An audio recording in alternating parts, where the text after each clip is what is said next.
University. We have a special guest in studio live, John Neary with SyraCure in the building, born and raised right here in the Salt City. John, thank you so much for joining us, man. Father, forgive me for I have sinned. Confess your sins. Appreciate I got to that. confess my sins. So yes. Please start us off. Yes. Let me start this off this way. Jim Boeheim, I'm sorry I've cursed your name. I apologize. Yes. He's an unbelievable coach. He's built an unbelievable program. But I felt bad for Hopkins. Yeah. I mean, that's really what it came down to. I think that the university made a promise that they couldn't keep, and I think they overstepped Jim on that. And I feel bad for him because if I were Jim, I'd want to coach my son too. Yeah. Right? Yeah, I don't blame him either. I think it's a convoluted situation because, I think Hopkins is great. I've met Hopkins several times in person. He's personable, electric when he walks into the room. He's great. So I'm sure Syracuse saw some of those same things. They said, wow, we want to keep him here. But the only way I think they kept him here over all these years was, hey, you're the guy. Remember, you're the guy. And then as soon as Jim Boeheim was supposed to leave, Boeheim obviously didn't want to go, and then Hopkins ends up leaving. And Hopkins is villainized by Syracuse by saying, hey, man, why'd you leave? Fault. They made the promise to him like 20 years ago. Do you remember when they actually first made the promise to him? Because it was a long time Yeah, it was ago. Within the last 15 years. So it was somewhere in that long time. Long time. And then it's like, well, I get he did go on other interviews, and who wouldn't, right? Yeah. When I was an employee, I went on other interviews. I got to do what's best for me. Yeah, sure. You got to look out for yourself. So I don't blame Mike Hopkins at all. Not that he wasn't making good money out here. Of course he was. Yeah, but the goal is, if he wants to have his legacy, which what man doesn't? Yeah. He had to go do what was right for him. So I think it was for the best because really, he was under the shadow of Jim Boeheim. And, it's an impossible situation if Hopkins would have had to replace Jim Boeheim after 40-something years. And then anything he would have done would have been compared to Jim Boeheim at the end of the day. Right. And now he can have his own legacy. So good for him. And I have a second favorite team. So now if I'm up late enough, I'll watch his team play, right? And by the way, I see a Buffalo Bills fan. Oh, for sure. So, want me to show you just oh, yeah, what do you got just here? For the record, people say that and they go, oh, yeah, sure you are, Neary. Now that it's convenient, you are. Yeah, right. Yeah, after the playoff drought. On my personal YouTube channel, so if you just look up my name on my personal YouTube channel. Yeah.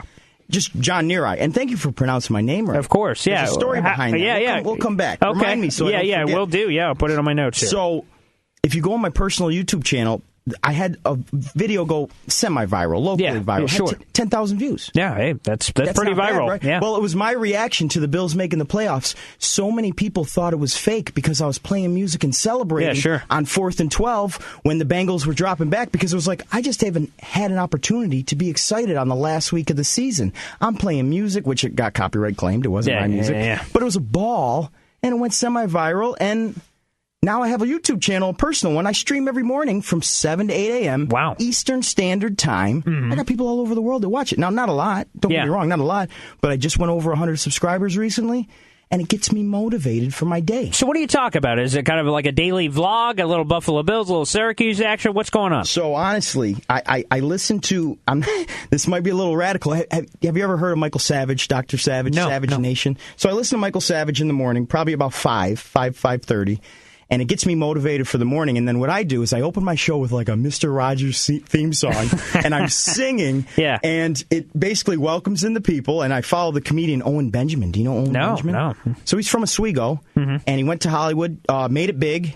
And basically now he came back. I think he lives in Saranac Lake now. Wow. And he's doing great. And he basically inspired me to just do my own thing and be free, which is what I tried to figure out. What do I really, really, truly care about? And it's God, freedom, legacy in that order. Yeah, and I saw that on you were plugging us on TheScore 1260 on Twitter. Saw that, your video, very nice. One hand washes the other, right? Like, that's what we got to do. We have to help each other, especially in the Salt City. Like, I love that intro, Salt City. Yeah, I appreciate it. It just kind of become synonymous with the brand over the last couple of months on the show. It's been fantastic. I know you almost accidentally revealed your location on social media. You almost revealed the location. So make sure you keep an extra eye there. You don't know. There's a lot of crazy people nowadays. I believe in the Second Amendment, so that's okay, too.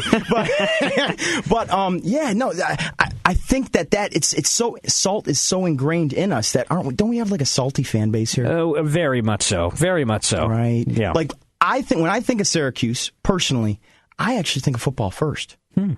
Because if you actually think of Syracuse University, look at the greatest of all time. Jim Brown, Ernie Davis, Larry Zonka. I mean, you name them, you got them. Marvin Harrison, sure. Right? And Marvin Harrison would have broke all of Jerry Rice's records if he played as long as Jerry Rice did. He was on pace to break every record. And the guy was so humble, I think, with whatever was going on in his life and the injuries, he walked away healthy. Yeah, and a Hall of Famer within the last couple of years. Gold jacket.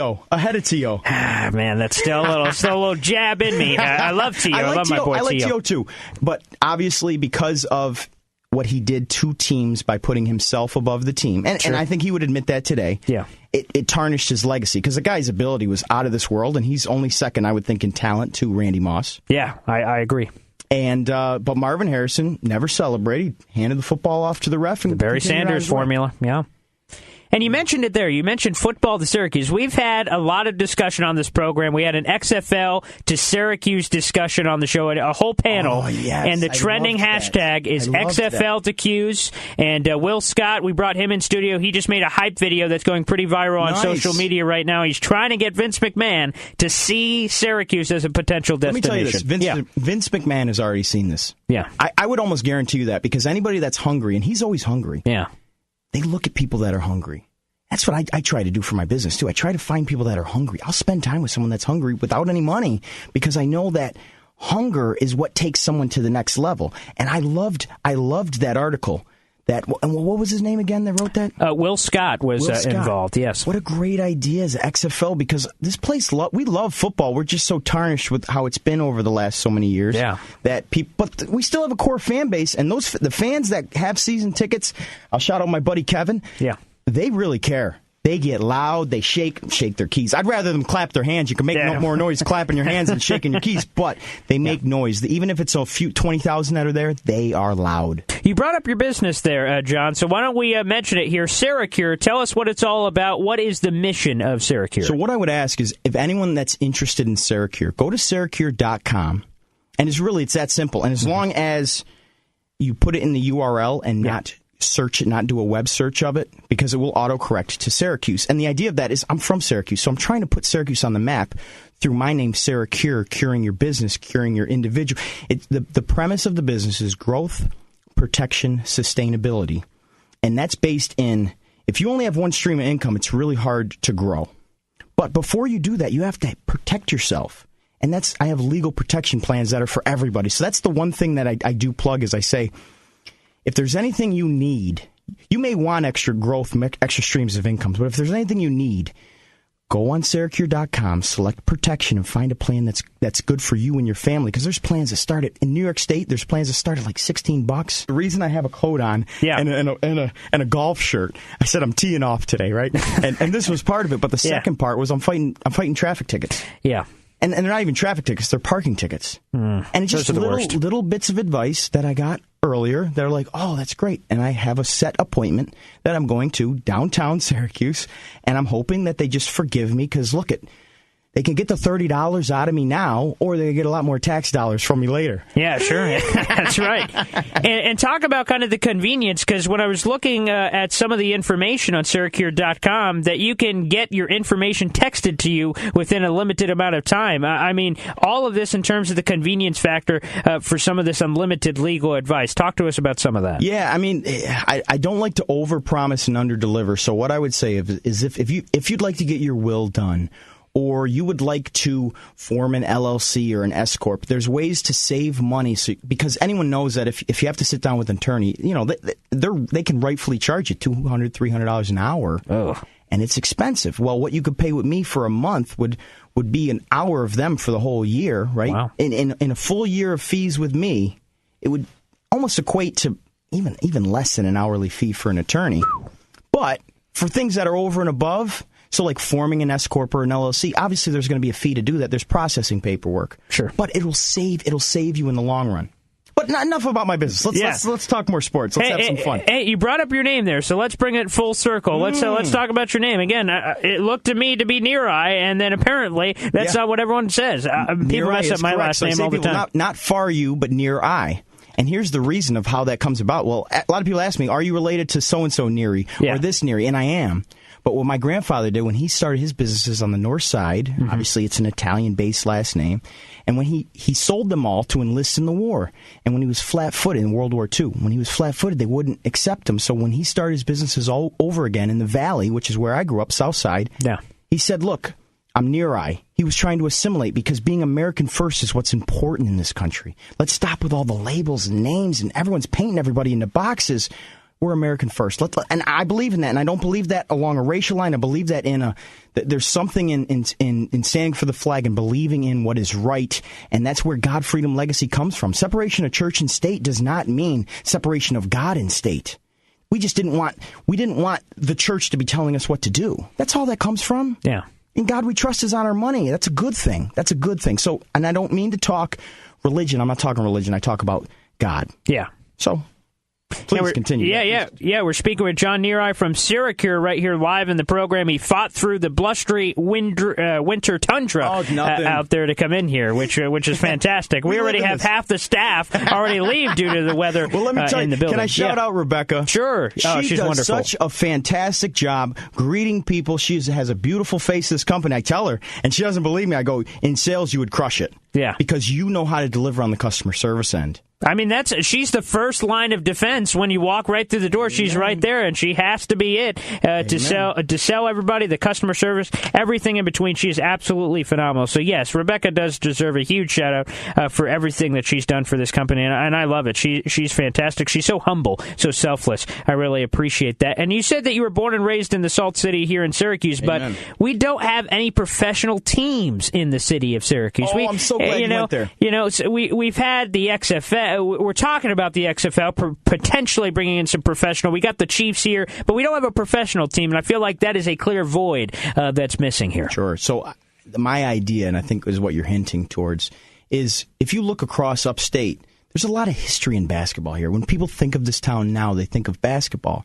But I'll ask you, live on the air, what did this town bring that saved basketball?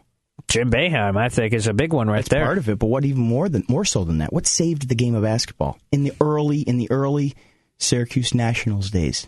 Oh man, I mean, you could go back to Dolph and Danny Shays. I think they helped out the brand. But it's even better than that. It actually blinks downtown in Armory Square. The shot clock. Oh, yeah. The shot clock saved the game of basketball. People love basketball because of that in this town. And there was the Buffalo Braves. I don't remember the name of Rochester's team. But my idea, and it's a long shot idea, is that upstate New York has an NBA team that all of upstate claims, from Albany to Buffalo, from Binghamton to Watertown. All of us could claim the upstate team. I don't know what it is. I don't know how to do it. But that's my idea. And I haven't copyrighted it, so if you want to run with it, go for it. I just think that would bring people back to this area. I think NBA would make a lot of sense. Some sort of professional team, again, to kind of galvanize the Syracuse community and gather and make everybody great. We got a few more minutes here left in this interview right here to wrap up hour number 1 of the show, and then we'll be joined by Dr. David Ireland on the program to talk about his new book. That's going to be fantastic as well. So you're a Buffalo Bills fan. You're Syracuse. What about the Syracuse football team? Over the last 15, 16 years, it's been terrible. Yeah, but this new era of Dino Babers, it's supposed to be an exciting brand of football and kind of change the culture. I mean, look at it. The defense hasn't... It's funny. It's like when the offense is clicking, the defense isn't, and vice versa. Yeah. But, man, is the offense fun to watch or what? Like, they really move the ball. And it's this brand of football that, outside of, like, Chip Kelly in his days... doing college. Now he's back in college now. Yes, he just signed on with UCLA as a head coach. But Dino Babers has his own brand of it, and I hated the receiver screen passes. I hate him, but he does it so well. Captain bubble screen, yeah. He does it so well, and Eric Dungy, I think, is going to be an NFL quarterback, and he's had great targets to throw to. Yeah. Irv Phillips, one of my favorite players. The guy was amazing. Irv. Man, he just did it right. Yeah. Just did it right, and Ishmael, of course, was amazing, too. I hope those guys do well in the NFL, or get a shot, at least. But... we're on the right road. We just got to push it through. So, Dino, if you're listening, man, I know you're our guy. I know you're our guy. And I'm thinking this might be the breakthrough year. I think so as well. He called it something's going to happen special this year. We've seen little glimpses. Last year, we saw that number 17 Virginia Tech upset. This past year, we just saw the number 2, but arguably number 1, the defending national champion Clemson Tigers. Why weren't they number 1? If you win the championship and then you're going undefeated, then they should have been number... Syracuse took out the number 1 team in college football. Yes, obviously. Yeah. Like, that was frustrating to me. It's like, why is Alabama number 1 when Clemson won the championship and they're still undefeated until we play them? Yeah, they were number 2, but man, we beat a number 1 team. Bottom line. At the time, they were the number 1. Absolutely. At the time. And, Alabama, I've made some waves by saying they're a little overrated. I just don't like that they get so much. It just seems like they get a lot of extra credit for no reason. Everyone just assumes that Alabama's always going to be at the top because of Nick Saban, and that always eats away at me. But talk about your video went viral for the Buffalo Bills. Did you have any video for the success of the Syracuse Orange knocking off the Clemson Tigers? What was running through your head when that happened? It was just it was so amazing. I was actually at my parents', so I try to watch Syracuse games with my father. Sure. Because it's one thing that I know he loves watching. And let me tell you something, there's no one that pulls their hair out more than my father watching Syracuse games. I can imagine. Because he loves it so much. And he remembers the days when they would go to the games and have a ball with him and all of his buddies. And I get it. I totally get it. So, when I watch an SU game, if I can stay awake for it, I start too early. Yeah. I love watching my father. So that's it means a lot to me, and I believe it means a lot to him, too. And to wrap up this interview, John, let's bring it full circle. Sure. Give us some more information on the SyraCure, where they can find it, SyraCure.com, and some more information. Yeah, so make sure you put it in the URL and don't search it. Or if you want to search it on all the social medias, because everything else is SyraCure. But either look up John Neri, JohnNeri on YouTube, or go to SyraCure.com. That's SyraCure.com in the URL. And you'll learn more information because there's all kinds of things that I can help you do. But I need to know a little bit more about you before I help.